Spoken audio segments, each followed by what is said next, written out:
बिहार विधानसभा चुनाव 2025 से पहले तेजस्वी यादव अपने 21 जीते हुए विधायकों का टिकट काट सकते हैं और उनके ऊपर तलवार लटकी हुई दिखाई दे रही है। और जिनमें से 5 तो ऐसे हैं जो आरजेडी के बहुत करीबी माने जाते हैं।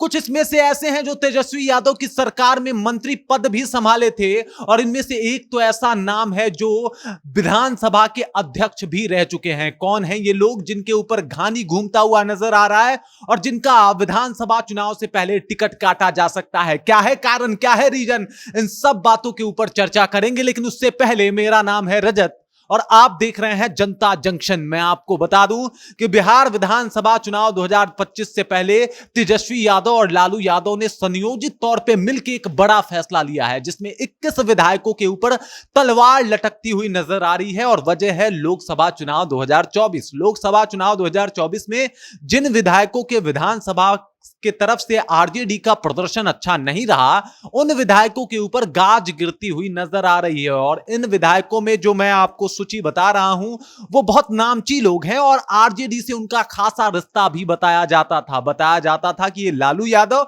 तेजस्वी यादव के बहुत करीब हैं, बहुत करीबी माने जाते हैं। लेकिन इस बार विधानसभा चुनाव 2025 में उनका टिकट कट सकता है, टिकट काटा जा सकता है। और ये मैं कुछ 5 नाम आपको बताने वाला हूं जो बहुत करीबी माने जाते हैं आरजेडी के, जो माने जाते थे कि तेजस्वी के बहुत ही एक तरीके से सपोर्टिंग स्टाफ की भूमिका निभा रहे हैं और बहुत ही सपोर्टर हैं, उनका भी टिकट कट सकता है। कौन सा है वो नाम? चलिए शुरू करते हैं। और पहला नाम है अवध बिहारी चौधरी का। अवध बिहारी चौधरी जो कि विधानसभा के अध्यक्ष भी रह चुके हैं, यानी स्पीकर भी रह चुके हैं और इसके अलावा लालू यादव के बहुत करीबी बताए जाते हैं। लेकिन सिवान में जिस तरीके से उनकी हार हुई है और उनके विधानसभा सिवान सदर में वो कुछ बेहतर प्रदर्शन नहीं कर पाए हैं, इस वजह से कहीं ना कहीं इनको 2 महीने का अल्टीमेटम दे दिया गया है कि 2 महीने में जो है आप अपने आप को प्रूव करके अपने परफॉर्मेंस को बेहतर करके दिखाइए, अन्यथा विधानसभा चुनाव 2025 में आपका टिकट काट दिया जाएगा। इस तरीके का कहीं ना कहीं अगर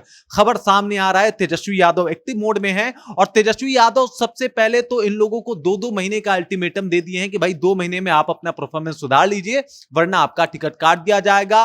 और 2 महीने बाद तेजस्वी यादव बताया ये जा रहा है, अंदर खाने से ये खबर आ रही है कि बिहार भ्रमण पे निकलेंगे और सब एक विधायकों के क्षेत्र में जाके देखेंगे कि उनका क्या रिपोर्ट रहा है और उस हिसाब से टिकट देने वाले हैं। पहला नाम आपको पता चल गया, अवध बिहारी चौधरी। बड़ा मुश्किल से इस बार वो लोकसभा चुनाव में नजर आए, दिखे और कहीं ना कहीं उनका परफॉर्मेंस जो है सिवान सदर उनके विधानसभा क्षेत्र में भी बहुत खराब रहा। दूसरा नाम है, ये नाम काफी कंट्रोवर्शियल है, ये नाम है जितेंद्र राय का। और डे 1 से जब से रोहिणी आचार्य चुनाव हारी हैं तब से ये जो हार का ठीकरा है वो जितेंद्र राय के ऊपर फोड़ा जा रहा है और बताया जा रहा है कि मढ़ौरा में जो है, जो कि इनका विधानसभा क्षेत्र है, वहां पे इनका प्रदर्शन खराब रहा। यानी ये आरजेडी का वोट ट्रांसफर रोहिणी आचार्य के ऊपर कराने में नाकाम रहे और इसी का परिणाम हुआ कि आरजेडी वहां से चुनाव हार गई, रोहिणी आचार्य वहां से चुनाव हार गई और इस वजह से इसका खामियाजा जितेंद्र राय को भी भुगतना पड़ सकता है। और जितेंद्र राय जो कि तेजस्वी यादव की सरकार में कला और संस्कृति मंत्री का विभाग भी जो है वो संभाले हुए थे, लेकिन इस बार ये अपनी मुश्किल संभाल रहे हैं क्योंकि अभी मुश्किल में है जितेंद्र यादव। उसके बाद अगर बात किया जाए तो गया से कुमार सर्वजीत लोकसभा के उम्मीदवार भी थे और यहां से वो जीतन राम मांझी को टक्कर देने के लिए आए थे, लेकिन जीतन राम मांझी ने इनको बुरी तरीके से हराया और बोध गया में जो कि इनका विधानसभा का क्षेत्र रहा है,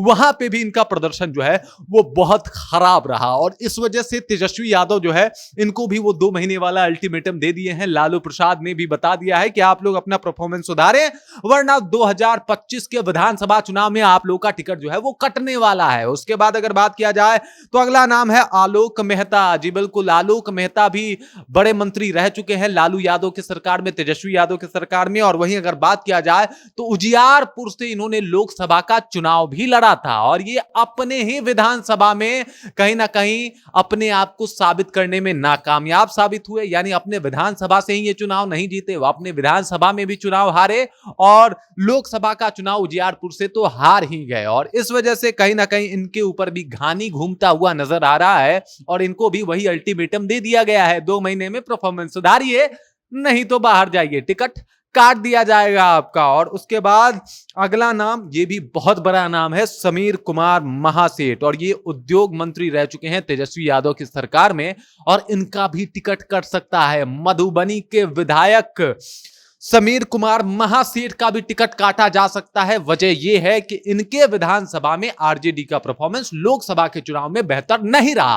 तेजस्वी यादव ने साफ साफ तौर पे कह दिया है कि आप लोगों की नाकामी रही है कि आप जहां के विधायक रहे हैं वहां के भी वोट आप ट्रांसफर नहीं करवा पाए हैं, और यही वजह है कि इस बार कहीं ना कहीं 30 में से मात्र 4 सीटें जीती है आरजेडी, और आप ही लोग की वजह से हमारा जो भी एक तरीके का औसत है वो गड़बड़ हुआ है, और इस वजह से आप लोगों को खामियाजा भुगतना पड़ सकता है। ये 5 ऐसे बड़े नाम हैं जो मैंने आपको गिनवाए हैं। मैंने टोटल बताए थे 21, तो 21 ऐसे नाम हैं जिनका टिकट काटा जा सकता है। अगर 5 इनको हटा दिया जाए तो बाकी की अगर बात की जाए तो 16 अभी और ऐसे नाम हैं जिनका टिकट कट सकता है, आरजेडी जिनका इस बार टिकट काट सकती है। आपको क्या लगता है और कौन कौन से ऐसे विधायक हैं जिनका परफॉर्मेंस इस बार लोकसभा के चुनाव में अच्छा नहीं रहा है और उनका भी टिकट आरजेडी के द्वारा काटा जा सकता है, यानी तेजस्वी यादव उनका भी टिकट काट सकते हैं? कृपया कमेंट सेक्शन में जाइए, कमेंट करके अपना विचार हम तक जरूर पहुंचाइएगा। बाकी आप देख रहे हैं जनता जंक्शन और मेरा नाम रजत है।